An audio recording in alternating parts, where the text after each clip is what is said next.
Hello, and welcome to a special episode of the Daily Space brought to you live from Vienna, Austria, where I am attending a meeting of the International Astronomical Union. We are here for 2 weeks to, plot out the future of global astronomy.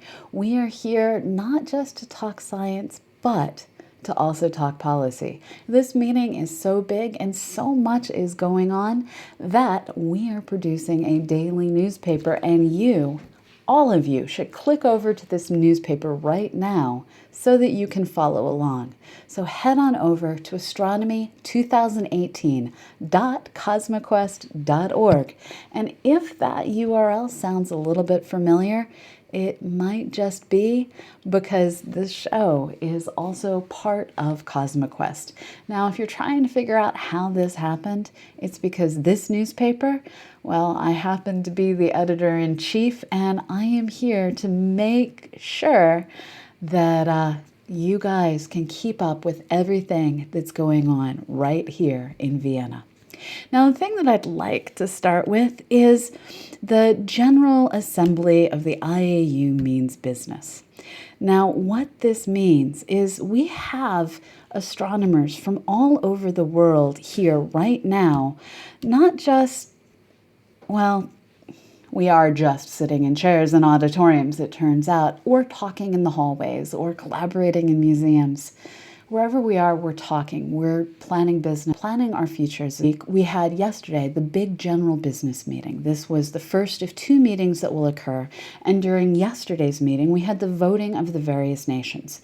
During this session, we found out who are the new member states of the International Astronomical Union. And this is one of the first things that I'd like to highlight for you. Joining the International Astronomical Union for the very first time are Cyprus, Ghana, Madagascar, Mozambique, Slovenia, Syria, and the United Arab Emirates. Some of these nations are joining us for the first time because they are newly developed when it comes to astronomy.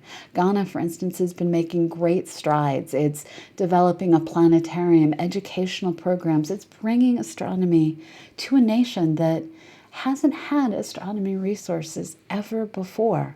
In other cases, such as with Slovenia, we have a new nation that's taking its first strides in joining as its own nation, as Astronomical Union. Alongside these nations, we also have a set of nations that are returning for various reasons. These include Algeria, Jordan, and Morocco. So these nations were all at one point or another part of the International Astronomical Union, but for some reason, and these can be varied, they had to withdraw from the Union for a period of time. And in fact, when they came back, not all of them came back as full members. For now, Morocco is what's called an observer nation. This is a country that is able to participate, be on working groups, be part of our society, part of our union, but they are not yet voting members.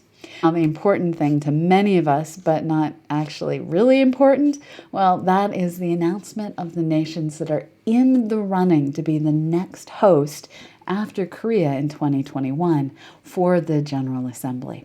The IAU meets every 3 years. This is far enough apart to allow the working group to make substantial efforts in defining new metrics, defining new policies, defining how we're going to change the world with not just the science we do, but with how we use science to advance the UN's goals for our entire planet.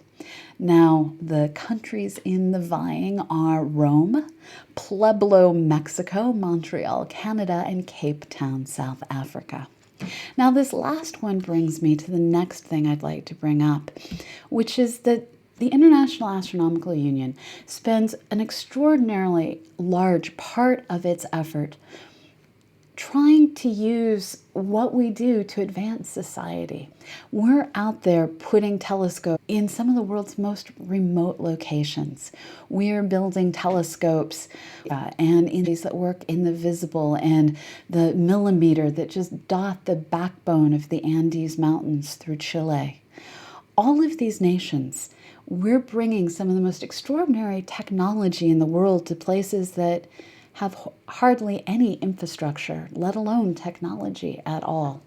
And through various programs that our community is doing, the Inspiring Stars to define not just science in your observatories, but how to advance the scientific understanding of the globe. This particular highlighting you earlier today.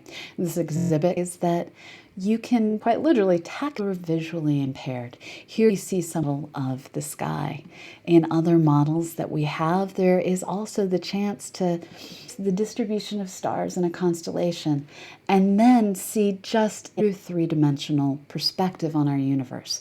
What's really amazing, any of the projects like this, universal design. This means that by designing projects and products that are able to educate anyone, or at least educate broader audiences, you can make education better for everyone.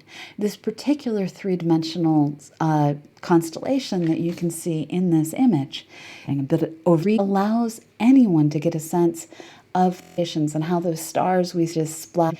Now, in addition to this, different things going on. Of all of the sciences today, there was an amazing talk that overflowed the room by hundreds of people getting turned away that was discussing gravitational wave science. We have focus groups meeting to discuss, well, how do we calibrate our data? All of these things are going on all at once, right here, right now. It's a weekend. It's going on. All the other science that's going on out there isn't stopping. So this means that, well, today, in addition to seeing everything we also saw today mark the 15th birthday of the Spitzer Space Telescope. This particular space telescope was the fourth of the great observatories that NASA launched. And while it was only supposed to last a little while, it's going for 19 years, enough to vote, at least in the United States. This particular spacecraft continues to bring us amazing images. One of the reasons that it's been able to endure the way it has, and this is unlike Hubble, a spacecraft that has had no servicing missions, no updates, no added servos or anything like that. Part of the reason that the spacecraft has been able to do so much, they thought ahead. They planned their initial cold mission to work while the spacecraft still had coolant that would allow them to, well, see at the kinds of temperatures that you can't normally see because it's the radiant temperature of your equipment. And, well, the thermal noise of your equipment gets in the way of the light of the sky. They also had a warm plan, a program for what they would observe once the spacecraft was out of that special coolant and, well, as the name implies, warmed up. I can't even begin to name or list all of the remarkable discoveries this spacecraft has made happen. But I'd encourage all of you to, one, go check out the newspaper, and two, go check out all the things that Spitzer has been able to do. Now, there's a whole other variety of things going out there. NASA launched a variety of different apps that allow you to do everything from doing space selfies that put you in a spacesuit in space with your selfie, to creating a VR system that would allow you with Google Cardboard to, well, cut up some cardboard, slide your camera in, and explore the TRAPPIST system. So whatever you want to do today, we've got options. From keeping up with the policy side of astronomy to looking to see how we're changing our calibrations to, well, celebrating Spitzer at 15 to just getting silly with a selfie. All these options are yours, and I'm glad that we could bring them all to you right here at the Daily Space. Now, I am going to hang around and answer as many of your questions as I possibly can. Once again, the Daily Space is part of CosmoQuest. At CosmoQuest.org, we invite you to be part of exploring our solar system. When you're done reading the newspaper, except it's no longer over there right now, when you are done reading the newspaper, and the newspaper can be found at astronomy2018.cosmoquest.org. When you are done reading the newspaper, click on over to the main CosmoQuest URL and help us explore our solar system. We have opportunities for you to map out features found on the Moon, Mars, many different objects, including our own planet Earth. We have completed the astro that I've got for now, so I'm going to look and see what questions you have to ask. I'm going to stop and work. Thank you all. Thank you, Tom, for throwing bits at me to try and get my attention. I appreciate patience at the show. And to those, congratulations, you missed it.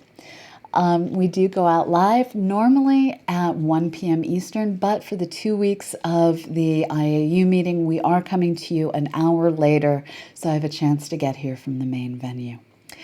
Okay, so here we are. I'm glad to know I was really animated while none of you could hear me. I haven't checked out the VR experience. I have to admit, Larry, that as the editor of the newsroom, and you know, I'm okay with that. This is my service. I'm not here policy or all of it happening through the newspaper. Yes, Korea is in to be there, and I plan to be bringing you the news just like I am this year. So it only has 120 something nations last I checked. We have 80 astronomical, truly global organization through the United Nations, and it through this collaboration to accomplish so much. We really do get more done when worlds ignore borders and the people just get together to see what's possible if everyone works as one. So Hanny's Vorverb is asking, what does it do to the cost of the mission if it's lasts a decade over the projected cost? Asking is, since Spitzer has lasted so much longer, what did that do to the cost of the mission? So spacecraft, you worry about two different budgets. There's the budget to build the spacecraft. This is the base for the initial phase. Once you get through the initial phase, they're like, okay, you guys know what you're doing. We trust you. We trust your budget. That's often a mistake. You then have the construction phase. And at this phase, you start getting the budget that will also cover initial science. You go through your launch process, your initial science process, and then you go up, if your spacecraft is healthy, for what's called senior review. And senior review is a way that you can get renewal funds on your spacecraft. So when NASA runs its budgets into the future, there are missions like LRO that have a known budget that has a known cutoff period. And then NASA knows after that period, it's going to have to recompete for its funds up against everything else that is going on at NASA.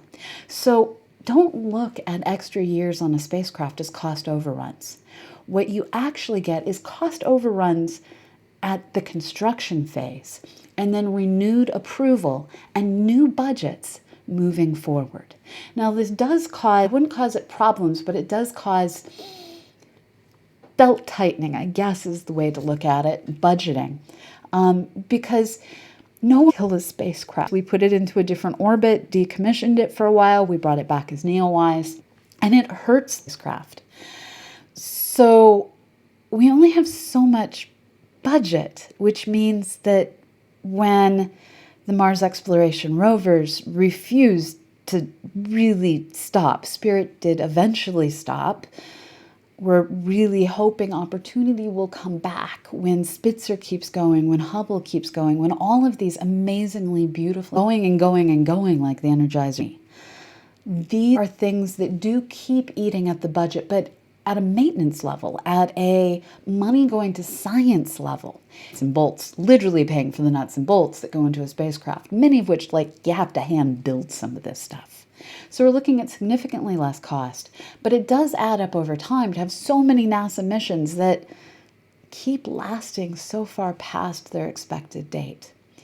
Now, what this means is less money to create new spacecraft, less money to create new physics. We have the same problem on the NSF side of astronomy, where no one wants to get rid of a radio telescope. So we have Arecibo, we have Green Bank, we have all the telescopes that pretty much wherever built it sometimes feels like. And how do you build new telescopes when you don't decommission the old ones? Well, it turns out you have to sometimes Be sad that Cassini took that grand plunge into the surface of Saturn, but also rejoice that the money is coming back to do new things. You have to be sad at the sale of this 1-meter telescope and that 4-meter telescope, but be glad that the facilities funds is going back to feed into building more instruments. Now, we do have a growing facilities cost, a growing spacecraft cost all across astronomy because our budgets are being kept flat. The amount of stuff and things we have is growing. And so what this means is the amount of money available for grants is decreasing. So I am going to scroll down. DPI2 actually ended up starting late. So Larry is asking, what's my favorite restaurant so far? I've had room service several times. Even once outside of the hotel menu, I might be working slightly too many hours. Rain willing, I am going to be getting over into the main part of Vienna this week. This is one of the problems with working at conferences. You don't get to go see all the cool stuff that all the conference participants do. So it's the way it works. So do we have any other questions out there? If not, I'm going to look into wrapping this thing up. As always, every day, except for these 2 weeks, at 1 p.m. Eastern. This week and next week, we're going to be at 2 p.m. Eastern. This is 7 p.m. London, 8 p.m. where I am in Vienna, 11 a.m. Pacific time. Now, we have other programs that normally appear here on this channel, but many of them are on hiatus currently. Everything's going to be coming back full steam as we move into the new fall semester. In fact, we are looking forward to, right after the IAU, bringing you back of sister programming over at the Weekly Space Hangout and Astronomy Cast. So about the solar system and beyond, you can also be learning the science that you're helping participate in. Put those headphones in your ears and find a podcast to listen to. And thank you, me. And I apologize. I don't think everyone's clicking over to CNN. This is a largely European conference, but the world's an exciting place. So I look forward to seeing all of you tomorrow. And wherever you are in the world, have a fabulous morning outside and look up. Bye-bye, everyone.